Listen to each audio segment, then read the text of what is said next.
Hey guys, welcome back to Read Aloud with Miss Rafferty. We're still reading Sideways Stories from Wayside School. We only have 2 more days of this book left. We're going to read 3 chapters today, and then we'll read 3 chapters tomorrow. And when we're done with it, I'll have a fun activity for y'all to do if you want to do it. You don't have to, but you can if you want to. And I'll also remake the AR quiz to put on Google Classroom, so you can take the AR quiz if you want to. It won't count towards your AR points in there. We'll eventually count it towards your AR points, but you can at least see what the questions are and see what you would have made on it if you would like to do that. So we got 2 more days, today and tomorrow. All right, so we're going to start on chapter 25, if you're following along. We are going to start reading about Jenny. Jenny came to school on the back of her father's motorcycle. She was late. Wayside School began at 9 o'clock. It was almost 9:30. She kissed her father goodbye and raced up the 30 flights of stairs to Miss Jewls' room. "I'm sorry, I'm late, Miss Jewls, but my father's motorcycle lost a..." There was nobody there. The room was empty. "Hello, hello," she cried. "Mrs. Jewls? Dana? Todd? Anyone?" There was no one in the room. Maybe I'm early, Jenny thought. She looked up at the clock. It was exactly 9:30. Oh, I hope they didn't go on a field trip without me. She looked out the window. Nobody was there, not even Louis. Jenny didn't know what to do. She sat down at her desk. She watched the second hand go around on the clock. I might as well catch up on my spelling, she thought. She opened her desk and took out her speller. M-U-D spells mud. Where is everybody? B-L-O-O-D spells blood. I hope nothing happened to them. B-L-A-C-K spells black. Jenny heard footsteps coming down the hall. She began to work very fast. H-A-C-K spells hack. S-M-A-C-K spells smack. Someone opened the door. Jenny turned around. "Ah!" she gasped. He was a man Jenny had never seen before. He had a black mustache and matching attaché case.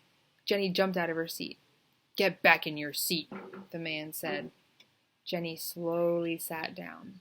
The man walked over and sat down in Dana's seat, facing Jenny. He opened his attaché case and removed some papers. "What is your name?" he asked her. "Jenny," Jenny whispered. "Jenny," the man repeated as if he didn't believe her. "Well, it's actually Jennifer. Jenny for short," said Jenny. "I see," said the man. He took the speller from Jenny's desk. Jenny's name was written across the top. He put the speller in his attaché case. What are you doing here, Jennifer?" he asked. "This is my classroom," said Jenny. "Are you sure?" the man asked. "Yes, I think so. Where is the rest of your class?" the man asked. "I don't know," said Jenny. "Maybe they went on a field trip." "No," said the man. "They didn't go on a field trip." "Well, I don't know where they are," Jenny cried. "I was half an hour late today, and when I got here, everybody was gone. Really, did something happen to them?" The man didn't answer her. He wrote something on a piece of paper. "Tell me something, Jennifer. When you came to school today and saw that nobody was here, weren't you somewhat puzzled?" Yes, said Jenny. "What happened to them?" "If you are really so concerned and so puzzled," said the man, "why did you work on spelling?" "I don't know," said Jenny. "It would seem to me," the man said, "that if a child came to school and nobody was there, she might play games or walk around or go home, but certainly not work on spelling." Jenny started to cry. "I didn't know what to do. I was late and had to ride on a motorcycle and nobody was here, and now you are asking me all kinds of questions, and I'm afraid of what has happened to Dana and Miss Jewls and Rondi and Allison." The man didn't understand a word she said. Jenny heard more footsteps. The man got up and opened the door. 2 more men came in. One had a black mustache like the first man. The other man was bald. Jenny was frightened by them. "Does she know?" asked the newcomer with the mustache. "She claims she knows nothing," the first man answered. "She said she was late today. When she got here, everybody was gone." "Do you believe her?" asked the man with the bald head. "I'm not sure. She was working on her speller when I walked in." He reached into his attaché case and took out Jenny's speller. He handed it to the man with the bald head. The bald man read Jenny's name across the top of it. "Tell me, Jenny," he said, "why are you the only one here?" "I don't know," said Jenny. "Has this ever happened before?" he asked. "No, never," said Jenny. He gave Jenny her speller. "Put this inside your desk." Jenny put it away. "I'm satisfied," said the man with the bald head. "Okay, Jennifer," said the first man. "You may go now." Jenny got out of her seat. "Jenny," the bald man called. Jenny turned slowly around. "Yes," she whispered. "Next time, don't come to school on a Saturday." Chapter 26. Terrence. Terrence was a good athlete, but a bad sport. Ronnie and Allison were playing two-square with a red ball. "Can I play?" asked Terrence. "No," Allison replied. "You have to let me play," Terrence said. "Lewis says we have to share the balls." "Well, we're not sharing with you," said Allison. "Oh, let him play." Let him play," said Rondi. "All right," said Allison. "We'll play three-square. You better play right." "I will," said Terrence. Allison bounced the ball to Rondi. Rondi bounced it over to Terrence. Terrence caught it and kicked it over the fence. "You have to go get it," said Allison.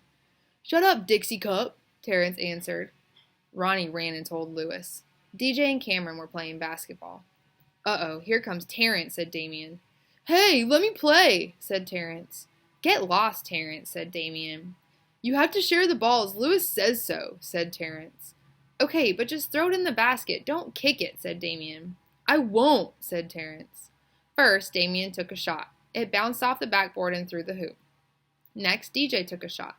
He threw it underhand, way up in the air. It came down through the hoop without touching the rim. Then Terrence took a shot. He kicked it over the fence. "You idiot," said Damon. It's not very nice. "Take a train, peanut brain," Terrence answered. DJ went and told Lewis. Stephen, Calvin, Joe, John, and Leslie were playing Spud. Stephen was it. Everyone else had a number. Stephen had to throw the ball up in the air and call out a number. The person who had that number had to try to catch it. "Can I play it?" asked Terrence. "No," said Calvin. "You'll just kick the ball over the fence." "No," said Joe. "No way," said John. "No," said Leslie. "Sure," said Stephen. "Newcomers are it." He gave the ball to Terrence. "Just throw the ball up in the air and call out a number between 1 and 5. "Okay," said Terrence. The children formed a circle around Terrence. "1,000,000!" Terrence yelled as he kicked the ball over the fence. "What did you do that for?" asked Stephen. "Eat a frog, warthog," said Terrence. Stephen ran and told Lewis. Terrence looked around. There was nothing to do. There were no balls left. Lewis walked up to him. He was followed by Allison, Rondi, Damien, DJ, Stephen, Calvin, Joe, John, and Leslie. "What's the matter, Terrence?" asked Lewis. "There are no balls," said Terrence. "Do you have a green ball?" "No," said Lewis. "All of my balls have mysteriously disappeared." "Darn it," said Terrence. "There is nothing left to kick." "Nothing left to kick?" asked Lewis. "Oh, I don't know about that. What do you think, Rondi? Is there anything left to kick?" Rondi thought a minute. Then she smiled. She was missing her 2 front teeth. "Yes, there is something left to kick," she said. "Well, where is it?" asked Terrence. "Let me check with Allison." "Let me check with Allison," said Lewis. "Allison, is there anything left to kick?" He winked at her. "There sure is," said Allison. "What? What?" asked Terrence. "How about you, Damien?" asked Lewis. "Can you think of anything?" Damien nodded his head yes. "Well, what is it?" asked Terrence. He couldn't wait. "DJ, we got anything around here to kick?" asked Lewis. DJ smiled. "Yes, we do," he said. Give it to me, Terrence demanded. "I don't know if I should," said Lewis. "What do you think, Calvin? Should I give it to him?" "I think you should," said Calvin. You heard Calvin," said Terrence. "Give it to me." "Not so fast," said Lewis. "Leslie, should I give it to him?" "Oh, yes, I think he deserves it," said Leslie. Give it to me, Terrence repeated. "Do you also think he deserves it, Joe?" Yes, I think so, said Joe. What about you, John? Asked Lewis. Definitely give it to him, John answered. Come on, said Terence. Recess is almost over. We'll leave it up to Stephen, said Lewis. Whatever he says goes. Let him have it, said Stephen. You heard him, Lewis, said Terence. Let me have it. Okay, said Lewis. He picked Terence up and kicked him over the fence. 27. Joy. Oops, I forgot to show you all the pictures of the last two. Here's a picture of Joy. Joy had forgotten her lunch at home. It was lunchtime. She was hungry. She didn't have a meal ticket. If she had had a meal ticket, she could have had a lunch from Miss Mush, the lunch teacher. She'd have to be terribly hungry to eat a lunch made by Miss Mush. Even an empty brown paper sack would taste better. But that's how hungry Joy was. Damien hadn't forgotten his lunch. He had brought a lovely turkey sandwich, a big piece of chocolate cake, and a crisp red apple. All he needed was a glass of milk. He could get that from Miss Mush. Miss Mush didn't know how to ruin milk. Damien left his lunch on his desk and went to the end of the milk line. Joy didn't waste any time. She reached into Damien's sack and took out the apple. But then she spotted the turkey sandwich. She put back the apple, took the sandwich, and noticed the chocolate cake. She put back the sandwich and took the cake. But then Joy had second thoughts. She put back the cake. Then she grabbed Damien's whole lunch. First, she ate the sandwich. It was in a baggie. When she finished the sandwich, she placed the baggie on Jason's desk. Next, she ate the chocolate cake. It was wrapped in wax paper. She put the wax paper on Allison's desk. She ate the apple last. She placed the apple core on Dee Dee's desk. Then she put the empty sack on Calvin's desk. Damien returned with his glass of milk. Mrs. Jules, my lunch is gone, he called. I wonder where it could be, said Mrs. Jules. Calvin took it, said Joy. There's the empty sack on his desk. Good work, Joy, said Mrs. Jules. Calvin, I'm ashamed of you. She wrote Calvin's name on the blackboard under the word discipline. Look, the baggie from Damien's turkey sandwich is on Jason's desk, Joy called. Very good, Joy, said Miss Jules. But how did you know that Damien had a turkey sandwich? I'm just smart, said Joy. Mrs. Jules wrote Jason's name on the blackboard under Calvin's. And there's the wax paper from the delicious chocolate cake on Allison's desk, Joy announced. Joy had chocolate cake all around her lips. Allison stood firm. She looked into Mrs. Jules' eyes. I didn't eat this cake, she said. The evidence is there on your desk, said Miss Jules. Joy spotted it. She wrote Allison's name under Jason's. Damien's apple core is on Dee Dee's desk, said Joy. Very good, Joy, said Miss Jules. She wrote Dee Dee's name under Allison's. Damien, I think you ought to thank Joy, said Mrs. Jules. She solved the mystery. Thank you, Joy, said Damien. Just then Lewis, the yard teacher, walked in. I have your lunch, Joy, he said. Your mother brought it. You left it at home. You mean you didn't have a lunch? Asked Mrs. Jules. You must be very hungry.